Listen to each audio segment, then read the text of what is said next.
Hi, welcome to Trap Souls Podcast. I'm with Zach and Bill from Alone in the Dark out of Pittsburgh, Pennsylvania. How's everybody doing out in Pittsburgh? What's going on, everybody? How's everybody How doing are today? Thanksgiving well. Eve. Thanksgiving Eve. I mean, you're from Pittsburgh. I'm from Cleveland. I mean, Oh, see, I don't know. If I'd have known that, I don't know if I'd have been able to attend then. But you sorry. can't because Better you're just gonna beat me anyway, so it don't matter. That's right. Now, I will comment. I actually love the city of Cleveland. Every time I'm up there, there's always something to experience, something to do. Great food. It's definitely worth going up there. With the food and the attractions. So, Yeah, I think every I guess you want to call it old city. I mean, Cleveland and Pittsburgh are older cities, steel cities. They have always something like history. The food, different nationality, food wise. It's always great to visit all these cities. You said you're from Baltimore, Bill? No. I said I'm just glad you're not from Baltimore. Oh, okay. Worse, right? Yeah. I'm just kidding. I like both cities. Just it's a football thing, right? Yeah. I mean, if you're from Michigan, I want to ask you on. So, I am a Michigan fan. Are you? I am. Well, Big weekend. Okay. It's a big weekend. Yeah. What's up, Nacho? Nacho's on right now. He's from Verona Ghost Chasers, another Pennsylvania group. What's up, Bobby? Good to see you, man. Let's talk about this. So I go through Facebook to see who I want on the podcast. Usually I go see if you guys are posting evidence or stuff that you do and just not asking for followers. That's how I decide who I want on my show. That makes sense. Yep. Yeah, we 75% of the time are groups from Pittsburgh or Pennsylvania. What's up with Pennsylvania and paranormal? Right? I don't know. I mean, some say we're the second most haunted state, sometimes the first. I'm going to argue that Ohio seems to be the first. Bill and I and the rest of the team, we're always in Ohio. And I think, Bill, you get a little frustrated. You're over in the Monroeville space. I'm over on the west side near the airport. And you're always like, what the heck? Why is all the ghosts over in Ohio and not over my way? But I think there's just such a high concentration of spirits and, the Civil War over in Gettysburg. And, if you look at, Johnstown, Pennsylvania, where I'm from, we had the 1889 flood, 36 flood, and the 70s flood. I mean, a lot of nasty natural disasters that, probably leave some restless souls out there, Right. Yeah. Natural disasters, regular disasters too, especially when you go to coal mining and all that. I mean, the rules and laws back then weren't that strict. So, I mean, a lot of coal disasters, especially Pennsylvania, West Virginia, a lot of tragedy. I think more in Pennsylvania than Ohio, but right. I mean, the only tragedy we have are the Cleveland Browns. So, that's right. That's right. Yeah. I could say it. They're terrible. So, but I am a Ohio State fan. I am from Ohio, so I'm allowed to be an Ohio State fan. There you go. It's when you cross over. Like I said earlier, I before the call, I lived in Steubenville for a little bit, and it's right as you cross the Pennsylvania border, you get WVU fans, and then you cross another 3 miles, and you're in Steubenville, and it's Ohio. So it's Ohio State is huge over there, and it's just a sea of red and or scarlet, and what's the other color that they? Scarlet and gray. Yeah, scarlet and gray. Yeah, it's a lot better than maize and blue. Whatever. Oh, come on now.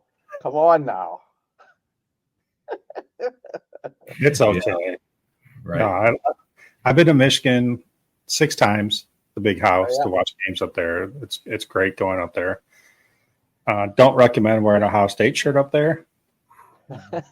25 years ago, I went and not even thinking, had my Ohio State shirt on, that stuff thrown at me. Oh man. Whatever. Well, Michigan, have you been to Eloise Asylum? No, I have not. Oh, you got to go. I heard about it. Huge. There's too many places. Right. That's the issue. Yeah, it's a great experience over there. It's not in the best neck of woods, but I'll tell you, the people that run it are phenomenal, and we've had a lot of good action over there. A lot of shadow figures, about 3 or 4 levels to explore. it was a fairly quiet night. It wasn't the most poppin' night, but as Tim from Beaver County Paranormal always says, it's like fishing. Sometimes you can sit there and your fish are biting left and right, and sometimes it's just a quiet night, So Right. Let's get into paranormal here. What got you guys into the paranormal? Bill, I'll let you start. Sure. So been investigating since around 2017, 18, and I got hooked when I went on a public ghost hunt with a team at the time. They were called Ghost and That, and since then they've just broke apart, I think, and they went their own separate ways. We went to Castle Blood in Monessen, PA. And honestly, I didn't really know what to expect. I've always had an interest in the paranormal, fascination, and my beliefs growing up. I always thought that the spirits still continued to exist after the body passed away. So I was like, oh, what the hell? We'll go on a public hunt. Probably within like the first 30 minutes, they're like, oh, take pictures if you want. Take pictures of 3. And the first set of pictures I took, lo and behold, it looked like an old school undertaker behind somebody, had the old like big top hat, had the cape that they would wear, and I'm looking and I was like, holy cow. And then that's all it took, and I was hooked from there.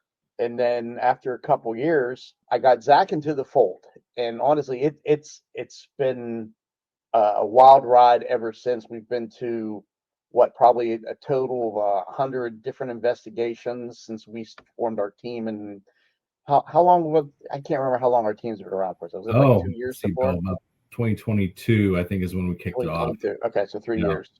Yeah. But ever since then, and gone on 100, about 100 investigations, and I don't know, right, wrong, or different, thousands of dollars later invested in equipment, right, to see whatever we can do to try to capture something in the afterlife. So it's been a wild ride so far. Yeah, I've always been fascinated with unsolved mysteries as a kid. The paranormal episodes that would just scare the pants off you as a 9-year-old. And I've always been into the horror movies and the more the darker side of that kind of thing. And I've always enjoyed paranormal stuff, watching all the shows. And like Bill mentioned, he took us on a Ghost and That adventure. They're no longer here. I believe they're Whispering Souls at this point. But we went to Hillview Manor. That was my first and my wife's, Tammy's first public investigation. And I was excited. We had our K2 meters. We had some cat balls. We had a digital recorder. And I remember in Hillview Manor, there's 2 furnace rooms, a boiler room downstairs and a boiler room upstairs on the main level. And that was Eli's boiler room. And we were down there. Bill had a spirit box. I think it was an SB11 at the time. And where he's sweeping, and all of a sudden over the boiler, all 10 of us heard a disembodied growl. We all jumped 10 feet in the air. And we all ran out of the boiler room. And I said, Bill, I'm hooked. Where do I buy this stuff from? So yeah, that's like Bill said, thousands of dollars later, and now we've pretty much everything under the sun, and we're a full team at this point. So how many's on your team then? We have 8 exactly. Yep. Yeah. So it's mostly family, and it's mostly my family. So myself, Tammy, our kids Jessica and Ben, and then their significant others Justin and Alina, and then Bill. Yep, and me and my wife Carrie were representing the east side of Pittsburgh for Alone in the Dark. We're on the west side. We're out near the airport. But it's primarily just the 4 of us. The kids come when they can to help supplement some of the bigger locations. But they're currently planning for a wedding, or Jessica and Justin are. So it's primarily just the 4 of us at this point, and we call it the core of 4. No, it's hard when you have 7, 8 people, try to get everybody together on the same page. It's crazy. Some of the teams that we talk to, they're 10 plus strong. I'm like, and for us, I like that we're such a small, I shouldn't say small team, but just since it's all family based, right? We're very tight knit friends, and eventually, we've all become family. and we always have a good time when we go on investigation. We try not to make things too serious. I will say the first like 1 or 2 investigations that we did private as a team, me and Zach were real hardcore, like no laughing, be quiet. We're trying to do our, you're stomping all over our audio. Quit, be quiet. And now it's just a fun time, going to all these different locations, getting to meet the different owners. And I think what I've enjoyed personally is like talking to some other teams within the paranormal community, if you will. It's been a real pleasure getting to know a lot of the teams, yourself included, just as we go on our adventures and getting to know more people as we travel around. Yeah, that's been probably one of the most exciting things as of late is, we've been meeting a lot of other teams, like, Bobby's on the call right now with Verona Ghosts, Tim from Beaver County Paranormal. We have a sister team with Rochelle and Tiffany over at Future Ghost Paranormal. Shout out to them if they're on right now. Hall of View with Matt. We're looking to plan a potential investigation with him. 27 Spirits. Like, it's such an awesome community out there, and it's awesome to just bounce ideas off each other, and just have a laugh and see what they're up to, and potentially collaborate to bring some of these high-end places down to a more reasonable price point, where we can all investigate and split up and not stomp on each other's audio. Yeah, it was hard in the beginning when my group started a little over a year ago. I've been doing this like 20 years, just on and off. But when we started the group, I was like, okay, like, there's some weird people in the paranormal world. So do I really want to collab with anybody? Do I want to take that chance? So we try to stick together. And my group was mainly based off giving people opportunity to investigate. I'm right down the street from Madison Seminary. So we always took people there, did investigations that wanted to know what it was all about. Mm-hmm. But then I wanted to get more into it. My members were kind of like, well, I don't have time. I got kids, family, work, all good excuses for me. So Bobby Nacho on from Verona, I was watching him on live. Then we just started talking, and they invited me down and did an investigation with them. I'm like, this is kind of cool. So like Al May Paranormal was there, 27 Spirits was there. And if I forgot anybody, sorry. But so I just started collabing with a whole bunch of other groups. And RC Paranormal just did DOS House with them for our second investigation together. And I tell you what, like you said, it's been awesome meeting everybody. Yep. Yeah. Another aspect of collabing is you can see other teams and how they operate. How do they do Estes sessions? How do they use cat balls? How do they use tripwires? What are we doing differently than what they're doing? And so you can, pass tips and tricks on to each other. You find that we all do everything a little bit differently, but you eventually pick those tips and tricks up and adopt them. And I think that's one of the coolest aspects is you think you know a lot from watching all these YouTube videos, and then you talk to Bobby or Deborah and you're like, wow, I've never thought about doing that with a cat ball. And, it gives you so much more, fulfilling investigations, when you break back into your original team. Yep. Yeah. And one thing that's great about it too, like you said, equipment is expensive. So when you're collabing with people, they have a certain piece of equipment.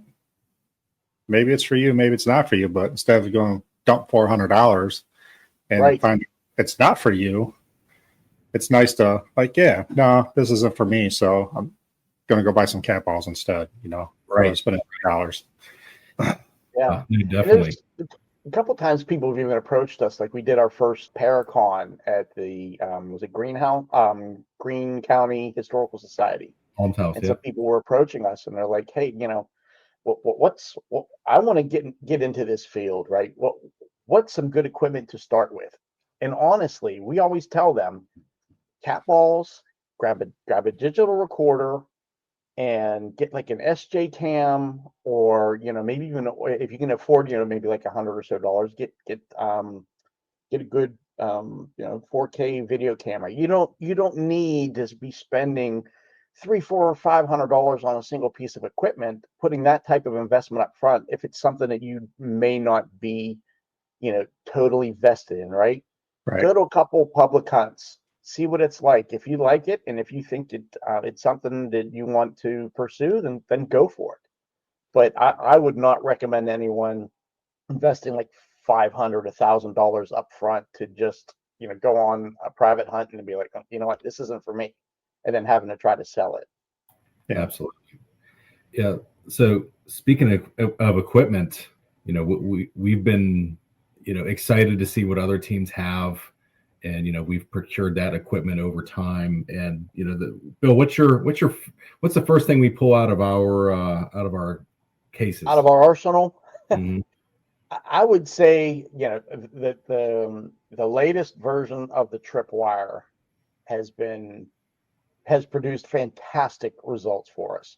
Yeah. Not just because it gives an audible alert, but I can say with confidence the quality that NCPD gives you. I think you froze. I think you froze, Bill. Yeah, but yeah, NCPD's version 2 of their Tripwire is phenomenal. We picked it up at Paris Icon this year, and I wasn't expecting about it on a Tripwire, and we walked up and they said we have it with sound now, and we've updated it where the colors that once they hit, they come down slower, so you can actually see what color hit first. Okay. And we immediately threw money at them, and that's been our first thing we pull out. We have the original Tripwire. We have 3 of them now, but it's amazing the responses you get out of that. The second thing we pull out, Bill, what do we pull out next? I mean, there's digital recorders, right? But usually it's our Phasma box. That's usually one of the first things that we start off with. We're not real big on using apps, right? Because to me, I don't really, I can't pull an application apart. I'm not a software developer, but for us, that Phasma box, the intelligent responses that we get back that are spot on to the questions that we asked, it blows me away. It really does. Yeah, it runs only on Windows. Some people know about it. It's pretty popular in the field. One time at the DOS house, Bill, at the DOS house, they have the barber chair. And I think you sat in it first, and the Tammy and Carrie sat in the dining room. Yeah. And we were asking questions, and I think Bill was sitting back. He said, give me a haircut. And one of the spirits responded, but Bill said, I don't have any hair. And the spirits responded, we'll find some. And so it's what you can get out of the Phasma box. Another aspect is, later on in the night, we asked how much. It came out $5 for a haircut. So it was pretty neat. And, collaborating with teams with Future Ghost Paranormal, they pulled out Phasma box, and Bill and I went, what is that? Well, we don't really believe in apps, and we were blown away by what the responses were and how accurate they were. And, it doesn't connect to the internet. It doesn't do anything along those lines. And that's the second thing we bought. And it has produced so many awesome results outside of traditional spirit boxes that we utilize as well. Now, Bob, we've never used Necrophonic. Spirit Talker to us doesn't produce what we're not too sure about that one. So we just stick to that one in traditional spirit boxes. Yeah. When we were at a recent public event, we were helping the team that was hosting the event. We were helping do some of the paranormal investigations. And there were so many people that busted out their apps on their phone. And, on one hand, it was great to see them want to get involved with the investigation. But then at the same time, when you have like 5-6 different people, all with an app, all on speaker, it really took away from the rest of the people that, were trying to listen and get involved personally. So, if you're on a public investigation, when you use the app, fantastic. I would just say, put it on mute so it doesn't take away from other people's experience. Yeah, that makes sense. Like I have the Spirit Talker on my phone. I don't really use it. I bought it one investigation because I was bored. Right. I was sitting in the bedroom for like 40 minutes. Nothing was happening. I'm like, all right, I'll buy this just to see. Again, with all the equipment, it's a good starting point. It is. Something's happening. Maybe something will come up. that will make you ask a question that will start something. I don't know. Right. I don't believe in it. I believe in all equipment, you need verification from other equipment. Yes. So You- that's the way yeah. I roll. You also need, Bill and I have intent and faith in our equipment. You have to have faith in intent that the equipment will do what you're wanting it to do, and intent in the location that'll provide you fantastic results. So, a week leading up to to an investigation, in addition to historical research that we do and watching other YouTube videos to see what they capture, we also throw intent into the universe. We want to have good intention on, giving us great results, being active for us, being active with us. And then, so we make sure that, ahead of going, we actually have, great results. And then that also leads into, wearing our, black tourmaline and other beads to make sure that, we're protected. So you have to have faith and intent on that would work accordingly. And same with the sage water we use at the end of every investigation. So. Yeah, I chuckled a little bit because every time we go to an investigation, right, usually me and Zach, we try to open up ourselves like, hey, if you need to use our energies, feel free to use our energy. You want to touch us, go ahead and you can touch us. And every single investigation, Ryan, my wife, without hesitation, was like, you do not have permission to touch me. Every single investigation. Right. So we will literally pause like, Carrie, what are you going to say? And she's like, you don't have permission to touch me. And we're like, right. oh, that's why we're here.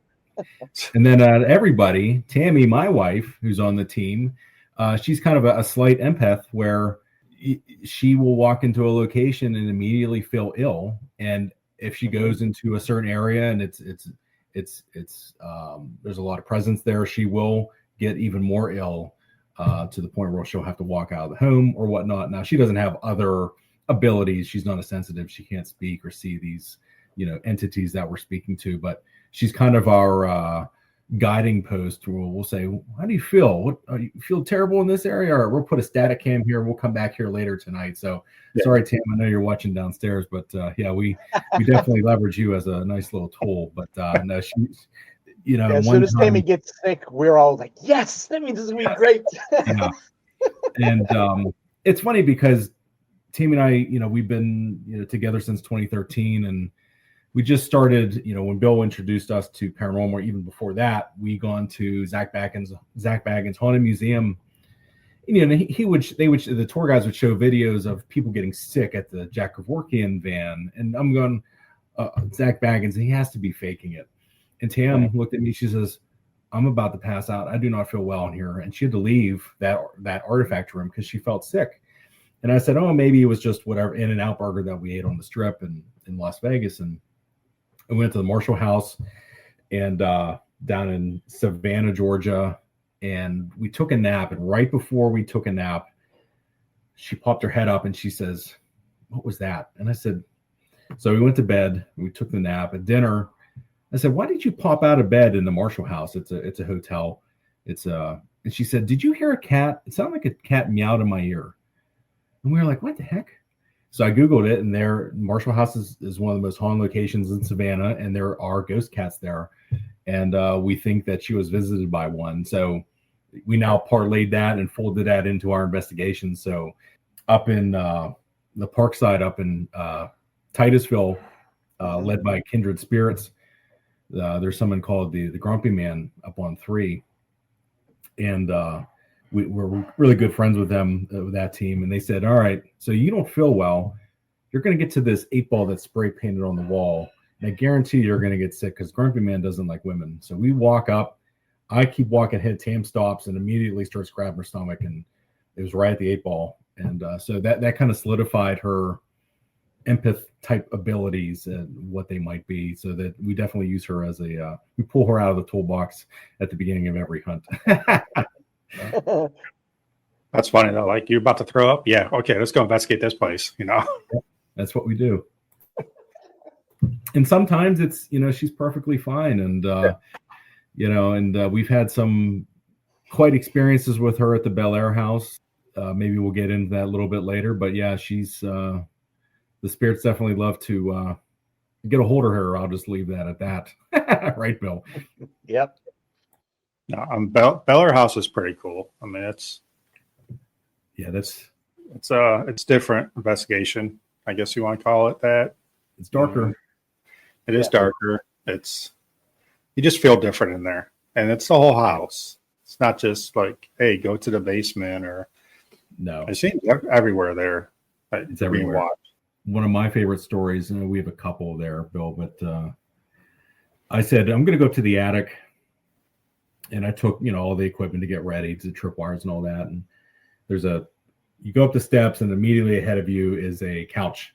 So I put the stuff down. I felt something behind me, and I turn around, and there's a man. I'm 6'2". He was about 5'11", straggly gray hair down to his shoulders, very old looking. He had a red and blue uniform on, like a war uniform. And I did that, and he disappeared, and I turned back around, started doing my stuff again, and I felt him again. I turned around, he's still standing there staring at me. Again, disappeared quickly. And I've never seen the uniform in my life. And Bill and I and the team went up to the Judson House, and they have a museum up there about the French and Indian War. And I stopped, and there was a British uniform sitting there with the red and blue patterns that I've never seen in my life. And that's what I saw in front of me. How could my brain make up this blue and red uniform I've never seen before, sitting in front of me, within, face to face with me, within 5 inches, and that was at the Bel Air House. And I still tell that story to this day, and it still shocks me that I saw whatever I saw there. That's just one of the many stories we have at that location. Yeah, that whole town is haunted, I think. I mean, Right. it's A little bit. Yeah, I would say a little. And I think it's the ley lines in the water, and I think it's the Ohio River. Don't quote me. I'm not the best geography guy on here, but I think it's ley lines and the mines and mine explosions and all of that make up for it. Yeah, I mean, a lot of Native American wars, a lot of Native American burial grounds right behind Bel Air. Yep. Moundsville is real close. Moundsville is real close. You had the Underground Railroad go right through there. Yeah, So absolutely. And a lot of history. And down the street is the Ross House. That's one of our favorite locations. So I've been there. Go ahead. Have you done the antique store, the furniture store?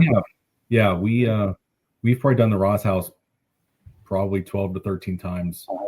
Okay. And Cindy's such a wonderful host, and I always try to give her a shout out every time I, have an opportunity to speak. She keeps the house so clean. She's so welcoming. If you've never been to the Ross House, you got to make a journey to get there. But yeah, the antique store, we've had the most activity there, Bill. What do you think? No, and I think, we've spent so much time in the actual house itself, right, that we haven't had much of an opportunity to investigate the store. We've spent like maybe an hour or two in the storefront. So, right. Hopefully next time we return, we'll be able to get that, that side of the location and, focus maybe a little bit more of our time over there, or at least maybe split our teams, right? Have some people in the house and some in the antique store, maybe do like a dual Estes sack. I bet that'd probably be good to see what kind of results we get. Yeah. The only thing we ever got there was down in the basement. There were 3 slave children. We got through Phasma Box, but that's probably the only activity we've gotten in the antique store. Mm-hmm. Brian, have you investigated the antique store? Yeah, we investigated it. Ross House itself, I haven't got a lot from the Ross House itself. We've been there twice, but the antique store, a lot more activity, especially in the basement antique store. You get the slave children.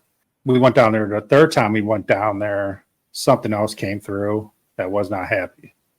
Oh. So low dark energy came through and affected my niece pretty bad. Actually, I had to pull her out of the basement. Like, it was just to a point where she was trying to be strong, and I'm like, there's no reason for that. Like, I wonder if it was that resident spirit Alfred that Cindy always tells us about that does not like people in the house. So I'm wondering maybe that's what affected your niece. I don't know if they go back and forth between the Ross House and the store. It seems like different entities in both.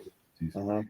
I will say that the store always has felt heavy, but I've just never gotten much other than a goose egg on my head from banging my head off of a pipe in the basement. I mean, that's That wasn't the Yeah. best, but yeah, whatever. I'll take it. I'll get a scrape if I get to investigate. But yeah, the Ross House. Ross House is one of our favorites. Definitely ebbs and flows there. Bill and I and Tammy and Carrie have said that they the spirits kind of give you a show and then they'll go quiet and they might come back, but they'll definitely pop off for a little bit. And then around midnight, 1 a.m., they start slowing down. We've seen poltergeist activity there. Well, even the seance that we did, Zach, remember that? Yeah, Bill, tell that story. I think that's a really cool story.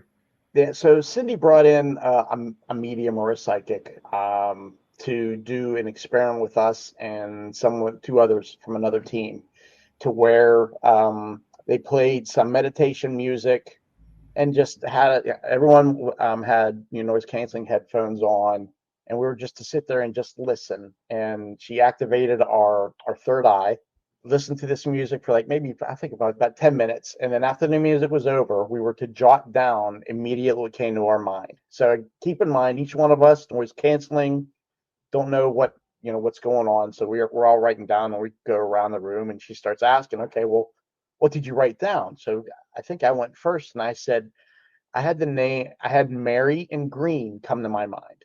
No idea. I'm thinking like the name Mary, maybe the color green.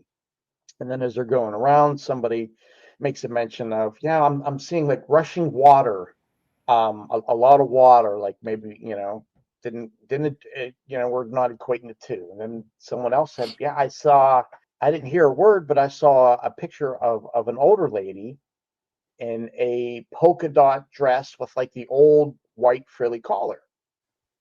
So, we go on investigating when you think anything of it. Well, we got back, and the next day I'm like, just for the heck of it, I'm gonna Google Mary Green in Bel Air, Ohio. Wouldn't you know? I write your hand up. People can Google it themselves. There was a woman named Mary Green who was the first female riverboat captain in that area, and the picture online was of her in a polka dot dress with a white frill collar.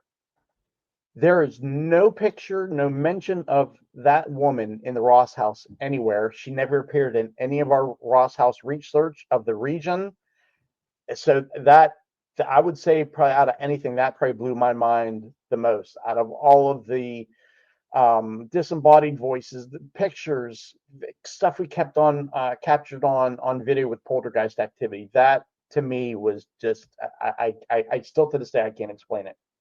Exactly. Yeah, that was it January we did that? That was amazing. I think so, yeah. So to me, the Ross House, of all the places I've ever investigated, is like a train station.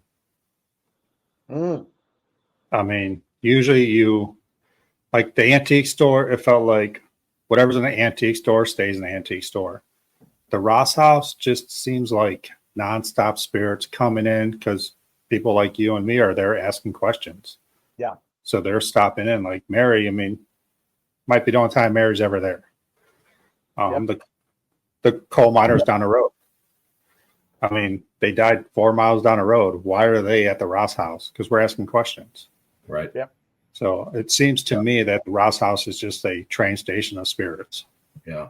And they have the resident spirits too. Bill and I have experienced the kids there, the twins there with running. Tammy and I just experienced that. Yeah, the running that we heard from when we were down in the basement, it literally sounded like someone was like running up and down the hallway up on the floor. And there was me, Zach, Ben, and Justin was with us too, right? Yep. And we're in the basement, and the girls are all the way up on the top floor. Well, I said, there's no way. It's got to be them. Well, lo and behold, we went back and watched the video, and it was not them running.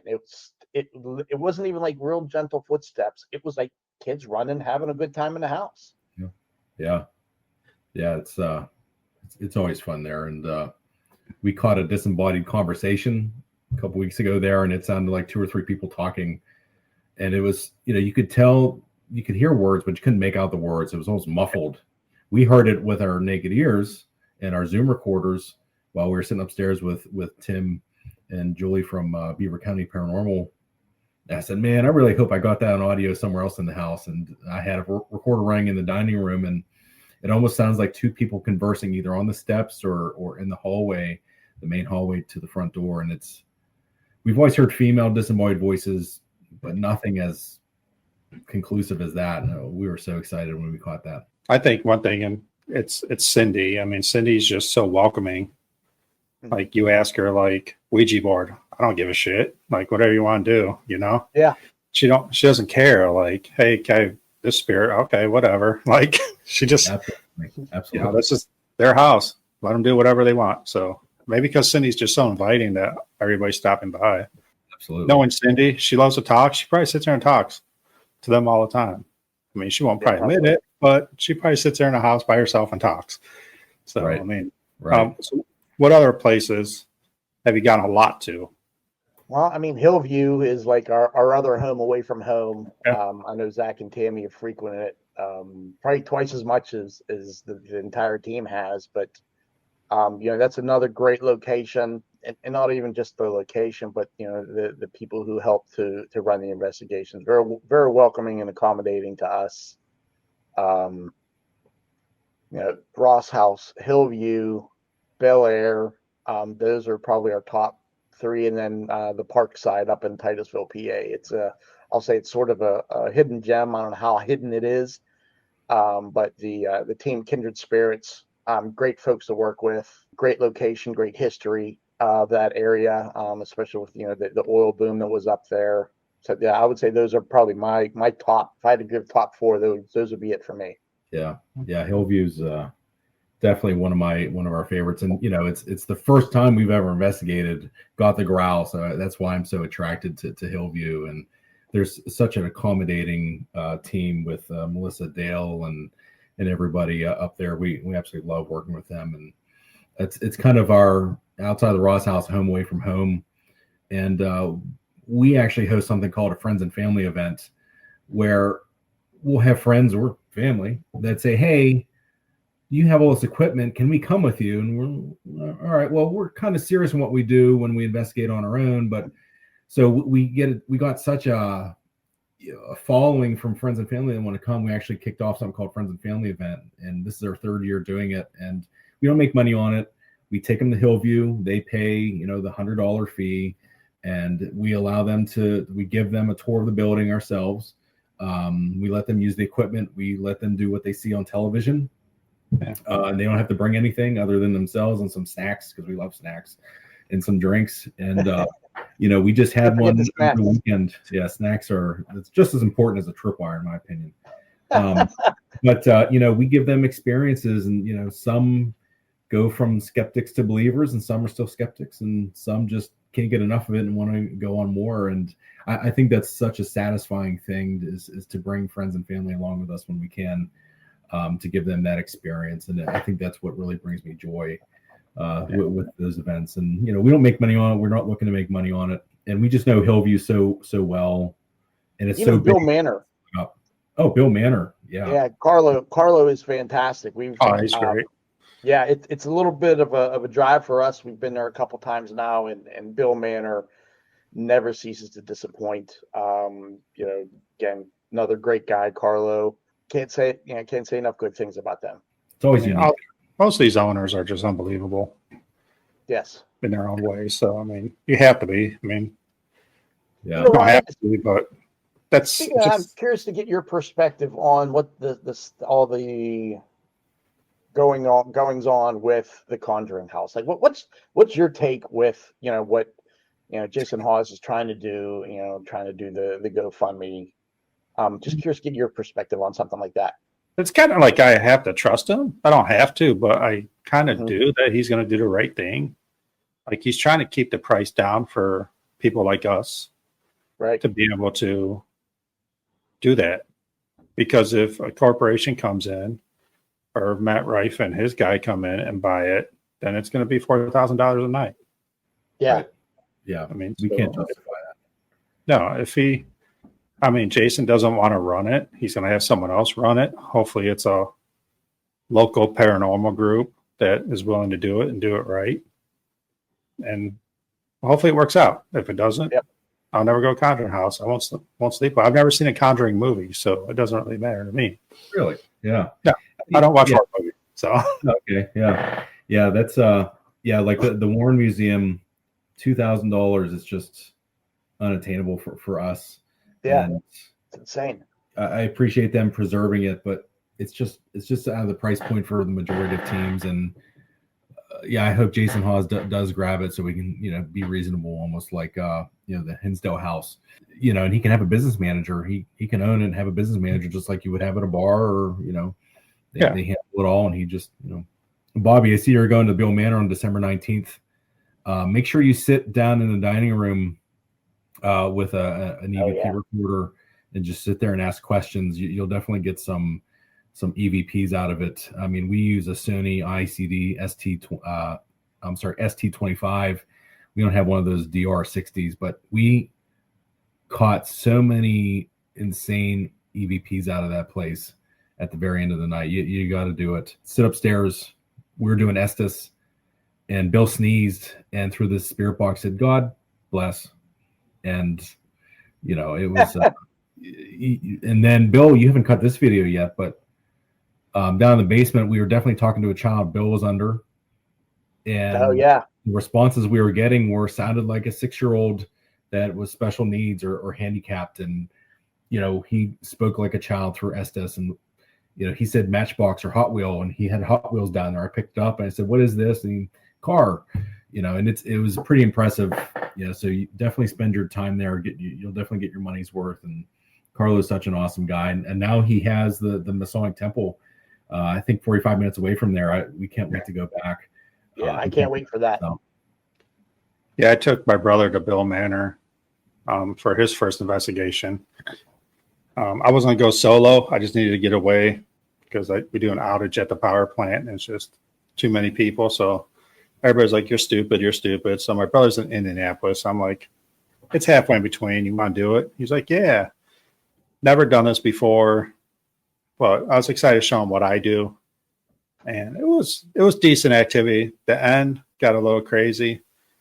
Just cat balls going off, spirit box. I was under Estes. So it was like the first time he felt alone because I was under Estes. But the stuff I was saying, like run or, stuff like that. And he was, at the end, he was very happy that it happened at the end because he thought like the whole night was going to be like that. And he's like, it was just way too much, like at the end. Right. So then I took him back. There you go. With my niece and one of his friends. And before we went in, I handed him a camera and said, "Hey, solo, have fun." So I made him walk through the whole place by himself, and he did it. He did a good job. He was scared a little bit. I mean, he's on right now. So, but yeah, I mean, it's when I go to a place, I like to send people in there by themselves. Just get the feeling. They're not doing investigations. Just walk through and get a feeling of a place. If a room feels off, just take a mental note of that, and we'll go to that room. But I think it's important just get a feel for the place. Absolutely. So that's how I roll my investigations. I like that. See, we should try that. Never really thought of that. Yeah, I know. When we go in, we try to I hate this, not to sound corny, but we'll announce ourselves as we go into the house, right? Because whether it's a hospital, a prison, a residence, those spirits are there. It's their area. So we always say, look, we're here out of respect. Here's our names. Feel free to talk to us, and we even try to go the extra mile, like while we're doing EVPs, we've never gotten a response yet, but we've always asked, like, "Hey, is there a message that you want us to deliver to somebody? Maybe you're sticking around, not just because you're attached to the location, but because there's something you need to get off your chest. You need to speak with someone. Hopefully someday we get that type of communication through an EVP. But we've always gone into a location just sort of just to sit, announce ourselves, and just get acclimated to the environment. Like you mentioned earlier, get a feel for the place. As we're doing our walkthrough and we're setting up our equipment, a lot of times it feels really dark, or, "Ooh, I heard something," or, "Ooh, I saw a soldier." And that's usually where we'll try to focus our investigations. Yeah. We always introduce ourselves too. We'll go around the room and say our names or our nicknames, or and sometimes we won't say our nicknames and they'll say the nickname. So like Tammy, she'll say Tamita. It's a family name, and sometimes that'll come through Phasma Box or the Spirit Box, and we didn't say it all night. So it's kind of interesting how they can pull things apart. So Spirit Boxes can be subjective of what we heard, but in my opinion, they're pretty powerful. They know what they're doing and they know what they can do. But that's my thoughts on that. Ryan, what's your favorite spot, or how many times? What's your favorite location to go to? I go to Madison Seminary the most. I think this will be my 14th time going there next week. Wow. So it's literally 10 minutes down the road. So, you can't beat it. Right.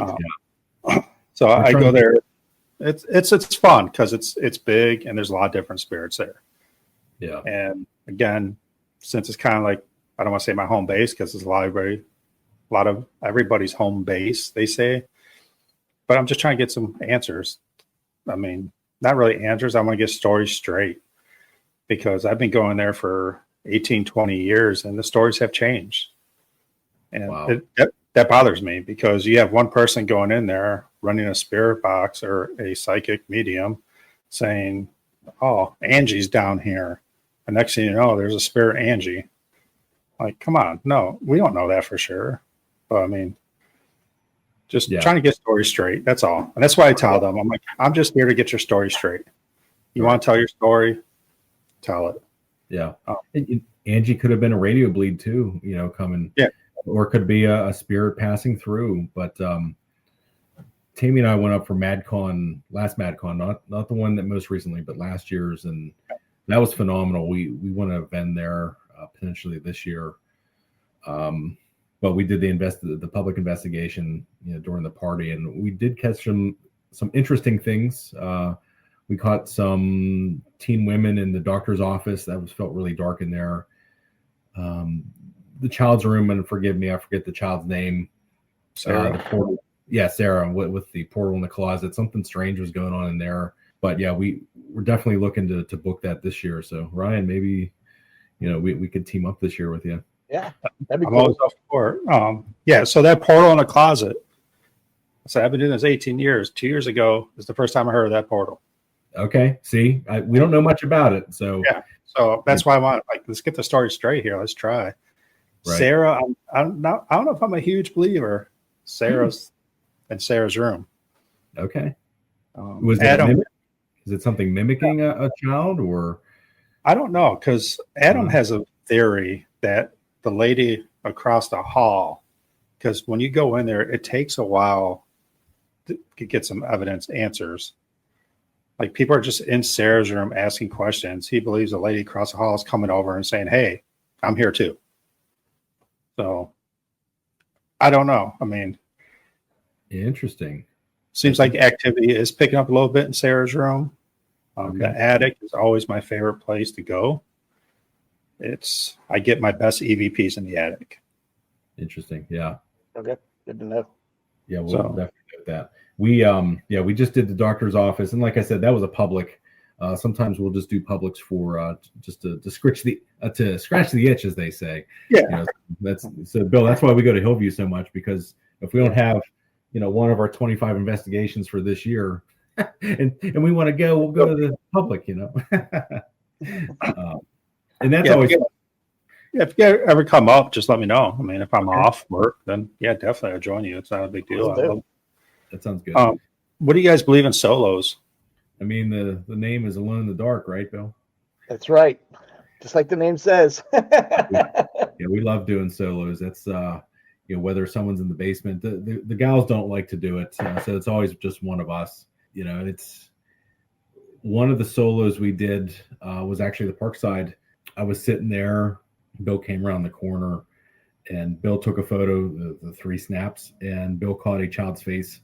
So in the mirror in the gym area, and so it was kind of interesting that if I was there a little bit longer by myself, what would have happened? Would I have been touched? Whatnot? But we absolutely love solos, and sometimes they manifest some things, and sometimes it's just quiet. You know, we don't really get much. And then I'll go back upstairs, or Bill will go back upstairs, or wherever we're at, and the rest of the team will go, "Oh my God, it's going nuts up here! Footsteps, voices, all this and that." And then I just kind of get jealous, like, "Oh man, I sat down there all by myself, nothing happening, and everybody's getting all this action." So yeah. What about you? I'm a big solo person. I love solos. It's not because I just want to be by myself, but I believe since a lot of places that we do investigate are hospitals, psychiatric hospitals, you got to think they were in their rooms by themselves. Right. So it's more of a comfort level for them. I mean, if you bring 12 people into the doctor's office, I don't think that spirit's going to show up. But if you're by yourself, like a nursing or a doctor visiting, then sorry, I just popped up. I have a comment, and then I have two theories. So the comment is, isn't it fascinating to go to somewhere like the Old Stone Jail or Ohio State Reformatory and just sit there and realize that this used to be a city of prisoners, officers, everybody that just lived here for their entire lives, and now it was a bustling city, and now it's dead quiet. We always just sit there in awe looking at these facilities and Waverly and go, oh my gosh, this used to be massive and huge and violent and whatnot, and now it's just a quiet old decaying thing. It's just fascinating to sit there thinking about that. So that's one thing that always brings an awe factor to me when I sit in these places. Yeah. Now the theory, Ryan, I liked your theory of they were alone in these rooms, and two of my theories are, the first one is, I think we get more activity at night and in colder weather because the molecules are a little bit easier to move. The spirits can move them a little bit easier, making it a little more interactive, versus a 95-degree day. It's sweaty, it's hot, the molecules aren't moving as quickly. So I think we always get a little bit more activity at night and during the winter and fall time. And the veil's thinner in the October time frame, but I think that's a theory of mine. And then another theory was, some of these places you go to, maybe the Ross House, maybe Farrar Elementary, you might not get activity at night because nobody was there at night. If you go to an elementary school, they were there from 8 a.m. to 3 p.m. or around that time. You'll probably get more activity in the day than at night for some of these places, or you might get some in the early 7, 8, 9 p.m. hour, but then go silent after that. So kind of like the Ross House, maybe it was bustling back in the day from 8 to 8, but then after that it kind of slows down. So those are two of my theories that I always kind of try to pull the thread on when I'm at, in these kind of areas. Yeah, I mean, that was brought up on Facebook a while ago, like days and nights. I mean, I do believe like day might be more residual because it was more stuff happening than maybe nights because we're there asking questions. Right. So, but I do believe in your cold theory, 100%. How do you provide your evidence? Do you provide evidence from your investigations? And if I have something decent, I mean, I'll put videos on YouTube. Since I started this podcast in June, I kind of like stopped doing as much because this is taking all my time right now. Right. And I'm trying to space out my podcast a little more instead of doing like 3 a week. But yeah, I mean, if something is worth it or a good EVP, I'll put it out on YouTube and let people hear it. There you go. Usually, if I hear it, I'll take it to work and have a couple of people listen to it. I won't tell them what it says. If they say, yeah, something's there, then I'll post it. But I'm not going to post because my ears just hear it and no one else hears it. Right. Yeah. We prefer like short format type of videos. We Zach entitled them fast finds, right? Because to me, some of the longer content videos, it loses its luster, if you will. I know for me, I have the attention span of a gnat. I really do. If something's going to be like 30, 40 minutes, an hour long, chances are I probably won't watch it, right? If something's 5 minutes or less, I'll be invested in it. So at least that's just our preference. And based on our lifestyle and work schedules, right? it makes more sense for us to do these little fast finds as opposed to long content videos. And to be honest, I'm not the most handsome guy out there, so I don't think you want to see this mug for 27 minutes, an hour.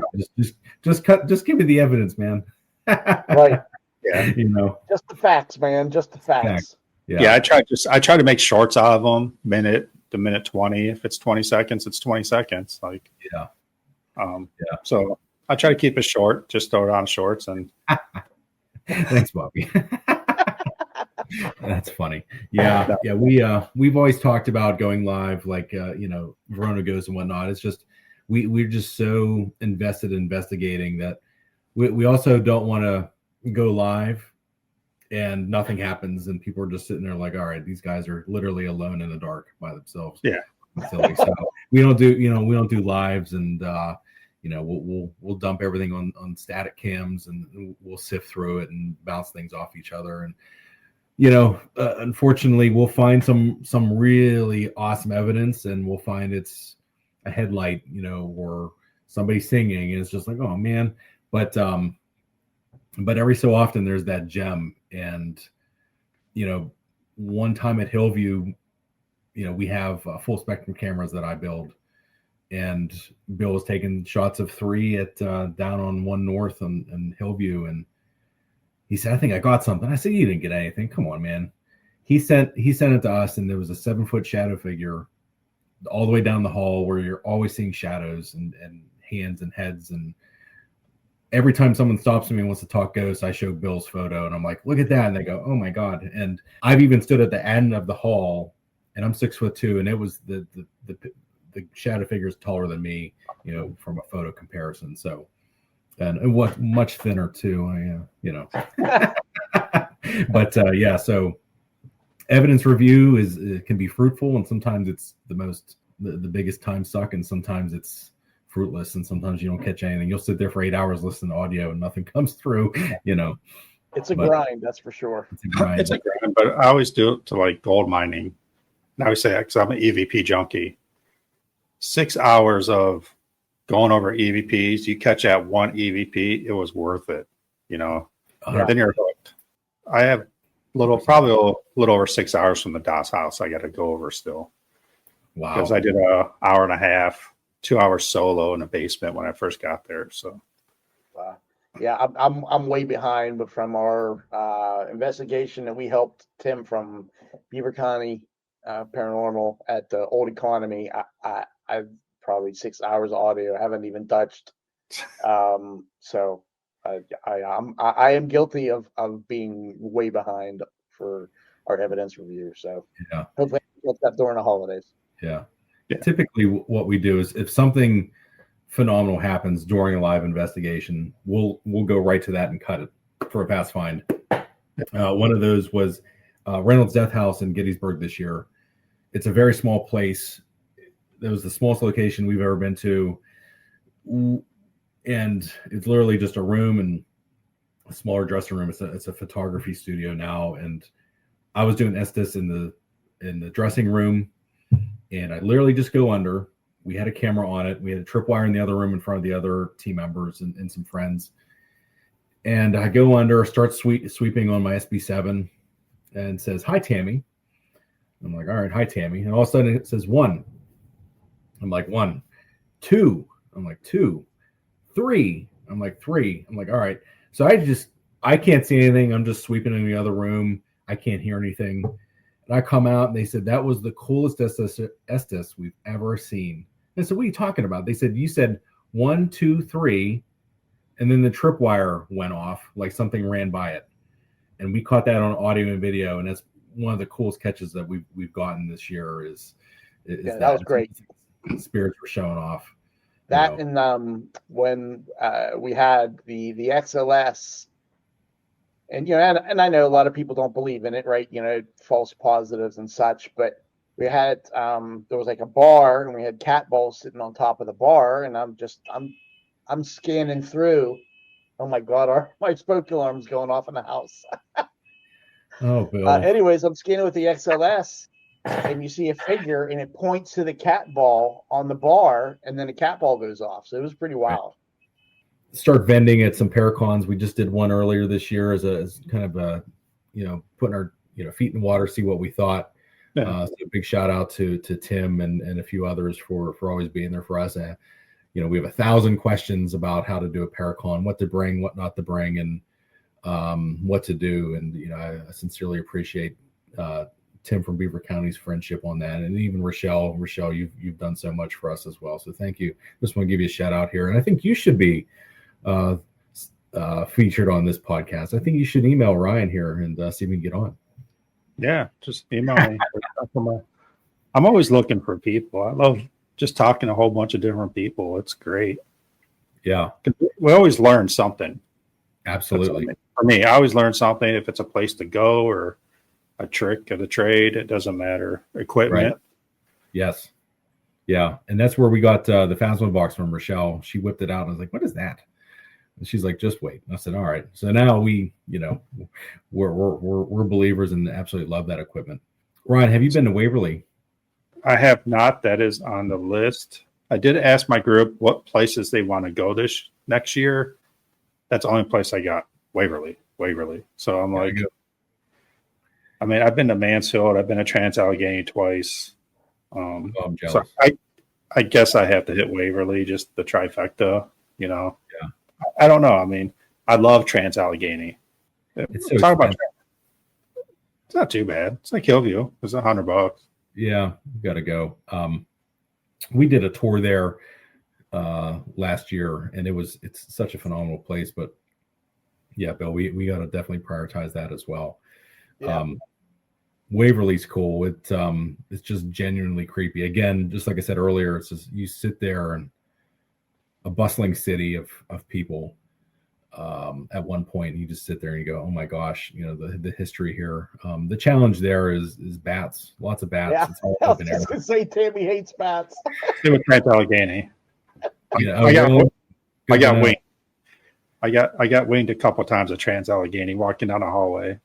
We It were was actually funny because they had the old fluorescent lights up there, Okay. which is shaped like that at the end.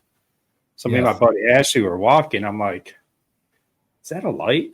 Because the lights are off, and I'm like, and just kept getting closer and closer, and both of us got hit. wow.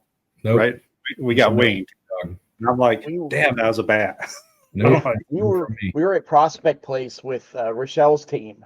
Oh, We collabed with them, and we were up in the attic, and it was just Bat City. We were screaming like a bunch of little kids. It just kept getting dive bombed, and it was just insanity. I mean, we got some good tripwire activity, but it was just. I switched languages. I was speaking Japanese, I think, because I was so scared. I can't do bats. No, I can do spirits. I can't do bats and the other aspect that I'm always scared of is the living. Sometimes you walk in these places, you're like, oh right, not in the best neighborhood, Yeah. and I don't own a gun, so but yeah, it's always like, oh boy. So but yeah, bats and people always scare me. But if a ghost wants to sit on my lap at Bel Air House, I'm all about it. But Yeah, which you did have. and it has, yeah. no, like Trans-Allegheny, I found the best way to investigate Trans-Allegheny twice. I've only been there twice. It's just sit in the hallway and just listen. Like you said, reflect on the place of how historical it is. And we got very good EVPs, and that's where I saw my second full body apparition.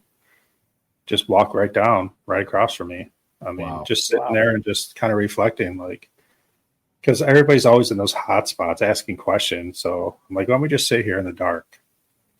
And that's what we did. And it seems a lot more active. So we start the nights like that and we end the nights like that, and sometimes burning a candle.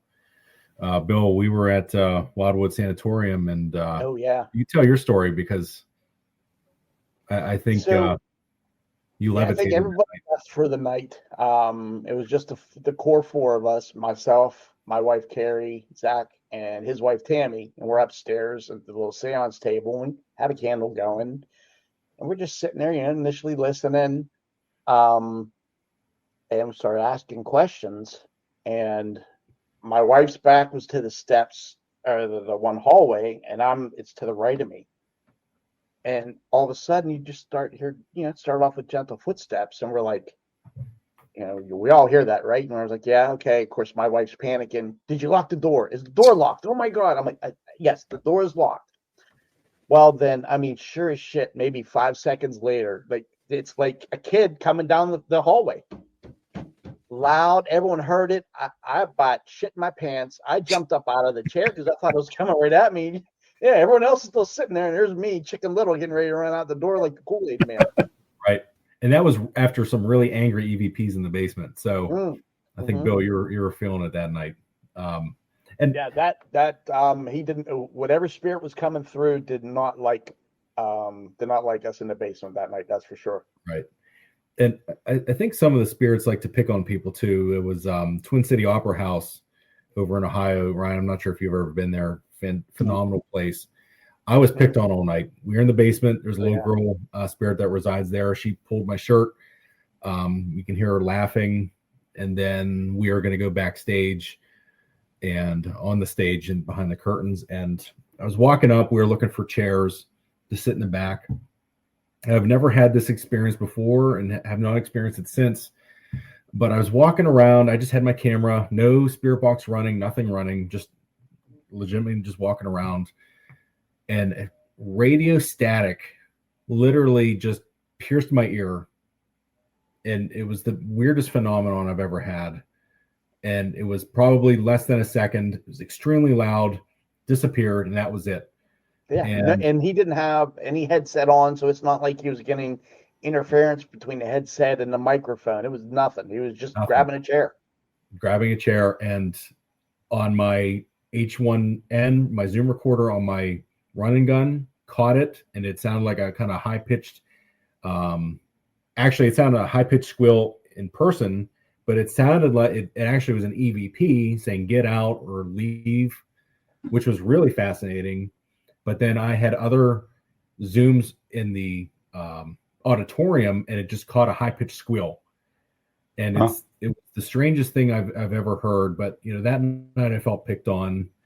One time at Hillview, we were on 1 North, and it was kind of quiet. Rochelle was with us, and I said, "Why are you quiet?" And it said, it almost said it was shy, and it said, "Sit down."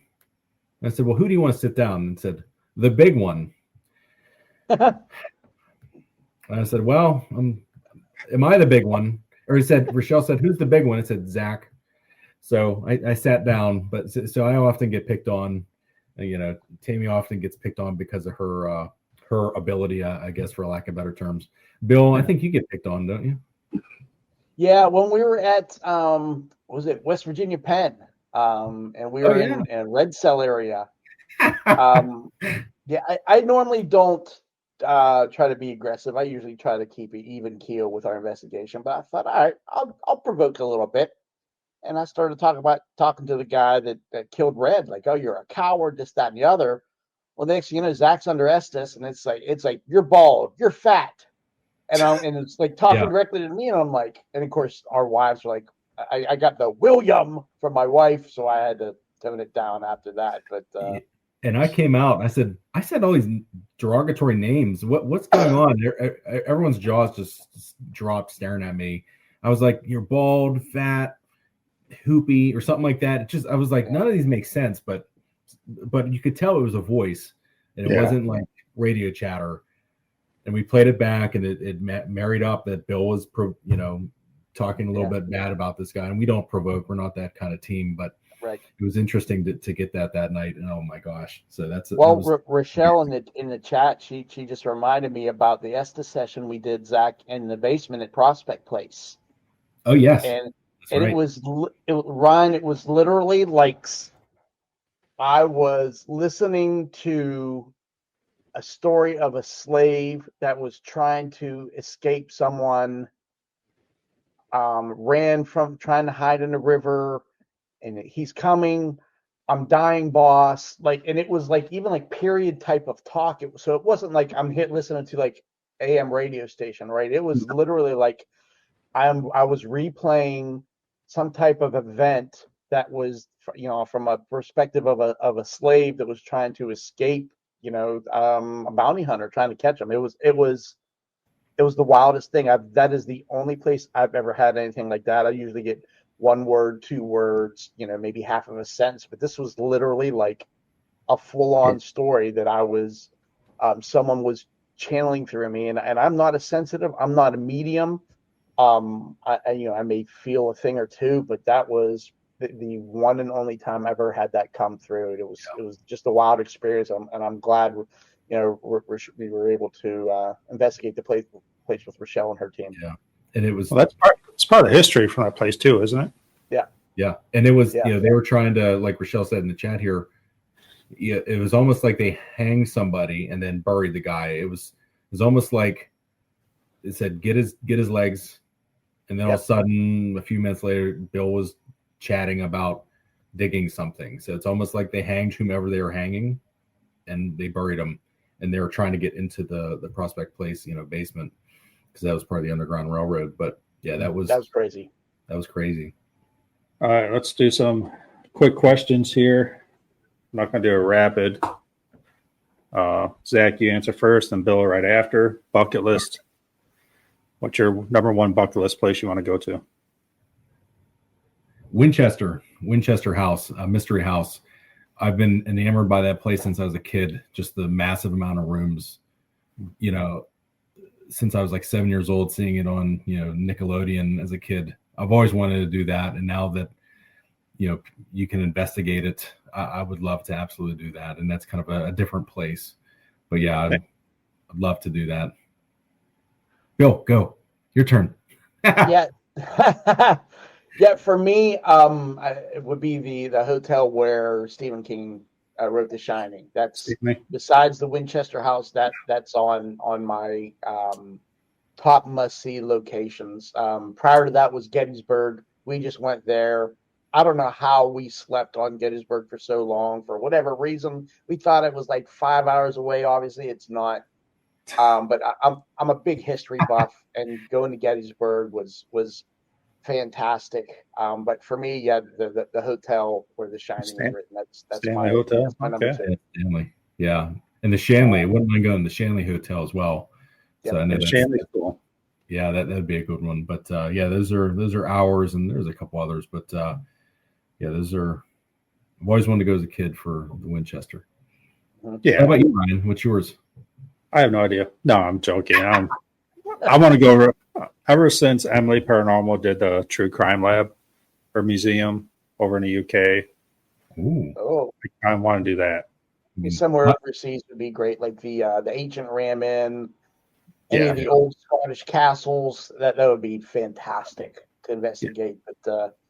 But me and Zach still have to. We'd have to donate each one a kidney and a lot of plasma to be able to afford that type of international trip. Yeah, you got two kidneys. It's good. That's right. My dream location would be owning our own location, right, Bill? I mean, that's right. We always talk about it. I'm always on the hunt for something. I'm always looking. But I want a haunted cabin in the woods. Oh, there you go. If I can find a haunted cabin in the woods, then I'm on that. Oof. Yeah. But yeah, we just have to convince our wives, Zach, that we can buy a haunted location. Just tell them it's haunted. Down. I mean, but yeah, like stumble on something like the Doss House would be phenomenal. Just like, and Rochelle looks like she recommends the Leap Castle in Ireland. So I believe she can investigate there. Yeah, Verona Ghost. They say the cabin on 360. That's on our list, Bill. That's on our list. Yeah, we have an Excel tracker of all these locations we want to hit. And Greenville Manor, up Pennsylvania, probably up near your way, Ryan. I think is going to be opening up shortly again. So we've heard that's a phenomenal place as well. Yep. All right, scariest place you have ever been? That's a good one. When you start this kind of thing, Hillview Manor by yourself is just so heavy feeling. And then once you start getting acclimated to the paranormal and all of this, Bel Air House just feels off every time. Yeah, it's And not scary, but off. Yeah. it's just off. And we had a very scary experience there last time we went where, as I said, Tam can feel things, and we were doing sitting in the dark with lights, with candles lit, and we started seeing things, feeling things, and all of a sudden Tam felt pressure around her neck, and she was sitting where Lyde passed away in front of the fireplace, and she was choked. So I think that was a very scary moment for us, and we have video of it, and then pictures of her neck all red within seconds. So I think that's, in my opinion, that's my scariest. But we're pretty tolerable of being alone in the dark now. So what about you, Bill? Yeah, I would have to concur with Zach. Like the Bel Air house, while we're, I'll say, air quote, used to it by now, out of all the locations we've been to, that's probably the first one that I've ever walked into and just, got the heebie-jeebies, right? There's something off about this place. I don't know what it is. I'm not going to say the D word like everyone likes to throw around, right? But there is something in that location that just feels off, and it makes you feel very uncomfortable. Yeah. But yeah, I would say probably, I'm sure that there's other locations out there that are, more scary, if you will. But for me, Bel Air is tops. Yeah. How about you? Bel Air is probably the, I guess, freakiest, I guess you want to call it. Like off, unsure. We've had some stuff. People get scratched. Had a girl get knocked out pretty much in the basement. Wow. My team members. So yeah, I mean, it was different. I said it's just a different feeling there. That something, I don't know if it was human, but there's an entity somewhere in that house that controls that house. I always say there's about 4 or more portals open at any given time. So yeah. So there's something definitely off in that place. Yeah. But yeah, everywhere we go is just, it might feel dark every so often, but nothing we can't handle anymore. And we protect ourselves too. So we make sure we sage ourselves with water and sage and, burning sage after every session to close our time out. So that was my next question, protection, but whatever. We'll skip that one. Yeah, no, we all wear black tourmaline. We all wear beads and necklaces, and Bill wears a cross, a crucifix. But yeah, after everyone, we have a saying. We close out, and we have sage water. We dump on the ground. We put our feet into our shoes, obviously, and then Bill has sage. Sage and the Palo Alto. It is as corny as it sounds. What we say is we're saging. Spirits, you have to stay here. You do not have permission to follow us home. That is it. Just in case if someone's to be a hitchhiker, they can keep their ass there. We're good. Yeah, and, you have to have intent in all that. Like I said at the beginning of the program, you have to have intent giving it to the house before you get there.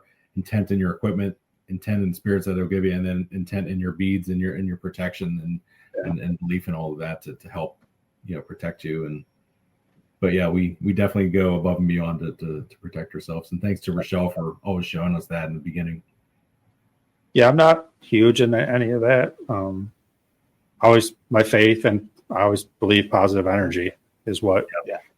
And I always joke I'm a ginger, like trust me, you want to go home with me. I mean, I have no soul. I take people's souls. So you want to come to my house and fight this out, we'll fight it out. So no, I just believe positive energy will get rid of negative energy. Absolutely. But if you're a negative person, you might get something home with you. So right. But I believe whatever you believe in, that's what works. Absolutely. Faith in your belief. So yeah. Favorite paranormal show? Go ahead, Zach. I love Project Fear. I love those guys and gals. I think they're fun. We love Nick Groff too. We like to watch him every so often. But yeah, Project Fear, we tune in whenever they have a new show. But yeah, I think they're fun, and we met them at MadCon, and they were genuinely fun to talk to, and they were they were great with us and they spent time with us. And, you know, I respect that. Kalani was another guy we met at MadCon, and he was very gentle and very cool to talk to and took time. So shout out to Kalani as well. But Project Fear is probably, you know, Tammy's and mine. I'll tell you right there, you knocked it right on the head. Fun. Right. And I think that's what people should look at. This is a hobby, and Right. you are supposed to have fun. A lot of people in this field you should take it serious because we are messing with the unknown. Right. But doesn't mean you still can't have fun. I mean, Project Fear is one big family. Right. And they go out there and just have a good time. And that's and they play games. Trust me. You ask my group, I love playing games. That's probably why they're not going out with me anymore. But I have no problem blindfolding someone and locking them in a room. Right. Yeah. But it's not. That's what we need to do next, Zach. Someone's getting blindfolded and locked in a room. Tam and Jess were handcuffed at Old Stone Jail. So sure, why not? Yeah. But it's not to Go ahead. piss them off. It's to see what the spirits react. You might get a reaction from them because spirits do live, you know, feed off of fear. So Absolutely. You said we've been doing this for a long time. Our fear has gone down. So that's why I'm starting to do, I don't want to name it, but I want to do the scariest basements in Ohio. Like, I just want to go solo in a basement with no one else in the house. I just did Das House. I was down there an hour and a half by myself before anybody came in the house because I want to feel that fear again. Right. And it's been a while. And even Hillview at the Friends and Family event, we were broken up in teams, and it was kind of interesting because I went down to where one hallway, and it just felt creepy, and I was genuinely creeped out. I mean, I'm not going to run out, but it felt like I haven't felt like that in a very long time. So I kind of got the thrill of that. Yeah. But yeah, Bill, what's your favorite show? I would say probably for me, it's two. I really enjoyed the Holzer Files when those were out with Dave Schrader, Cindy, and Shane, and then Kindred Spirits. Those are my top two. I will say probably my least favorite is Ghost Adventures. They're way too over the top now. Oh my God, did you see that? And of course, there's never a camera facing that way. And that was one of the first shows that I used to watch. And I used to watch Taps back in the day. And you know, when Ghost Adventures, when they had, when they first started, I thought some of their evidence was legit, but anymore, I can't stand it. I really can't. I'd love to go see his museum. Can't stand the show. Museum's awesome. Jack Osborne shows are really good too. Yeah. Oh yes. Well, yep. But yeah. Like Portals to Hell and all that. I love their shows, and I think they're very authentic. I don't know if he still films or not, but what about you, Ryan? I like Project Fear, and I like Ghost Brothers. Ghost Brothers is another good one. I love those guys. They're funny. I do watch Ghost Adventures, but in life, you do have to watch stuff to learn what not to do. That's right. Yeah, I like that. Yeah. Yeah. While we're on the subject, Ryan, what is the reason behind a lot of these shows moving off of like a broadcast network to like online content? Is it just because they can have better creative control? From what I heard, Zach Bagans. Okay. Zach is the one who got Destination Fear off. Yeah. He's the one that got all them off because he pretty much runs Discovery. That's a shame. Travel Channel. So, I mean, there was one piece of equipment because, you know, Dakota used to be his cameraman back in the day. So when Dakota wanted to do Destination Fear, Zach was all for it and was a producer of that show. Mm-hmm. But then Destination Fear started getting big. And that one little piece of equipment they always use that Aaron runs around with, I don't know what's called, but it's like they wanted to use that, and Zach told them no. That's their equipment. So, yeah, he kind of pushes them off. He's monopolizing, and I don't understand why, but he has a huge following. Yeah. So, I mean, again, money talks. So if he's bringing money into Discovery, they're going to listen to him. Yeah. Yeah, we'll never have our own show, Bill, but you know, genuinely fun to be with one of my best friends and seeking the unknown, and and putting evidence out there for others to see. And I love seeing people's reactions when I show them content.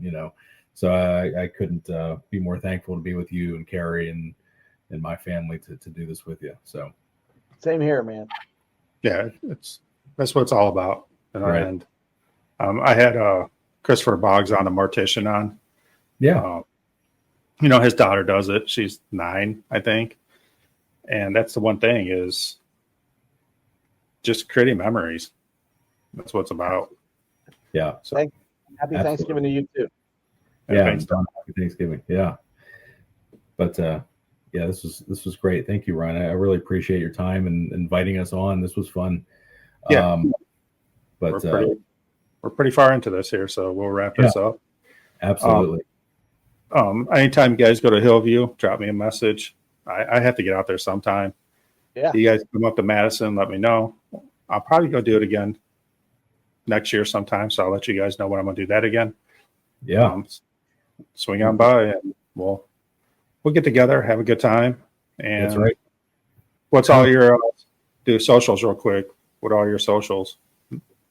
Let's see, Alone in the Dark on Facebook. That's our primary. We do have Instagram and TikTok as well. Tammy's our social media gal. We're more Facebook heavy. It's treats us well, and we're trying to get it over 1,000 followers. I think we're about 14 away. So if you want to follow us, No great. fudge. We don't spam anybody's timeline too much with content, but if we have some good content, we'll put it out there. We're actively filling out our 2026 tour. We always call them tours, almost like we want to be rock stars, and so we lean into the tour. The tour dates. So next year is, I think, Whispers in the Dark is our tagline for next year. But that's something we love to do, and we're going to get tour T-shirts made for 2025 here. So we'll be investigating with those here shortly. So, but Facebook's our primary. But Ryan, we sincerely and genuinely thank you for having us tonight ahead of the Thanksgiving holiday. This meant a lot to us. Yeah, I appreciate you and coming thanks for on. everyone that has joined. Have a good Thanksgiving. But I'll talk to you. Have a good Christmas. Yeah, And 2026 is going to be bigger than 2025. So I think so. And we'll definitely keep you around, Ryan. We'll definitely be in touch to I investigate. appreciate it. Stay Sounds spooky, Arthur, my friend. Yeah, We will always. All right. Have a good one. see everybody. Thank you. Bye-bye. Bye.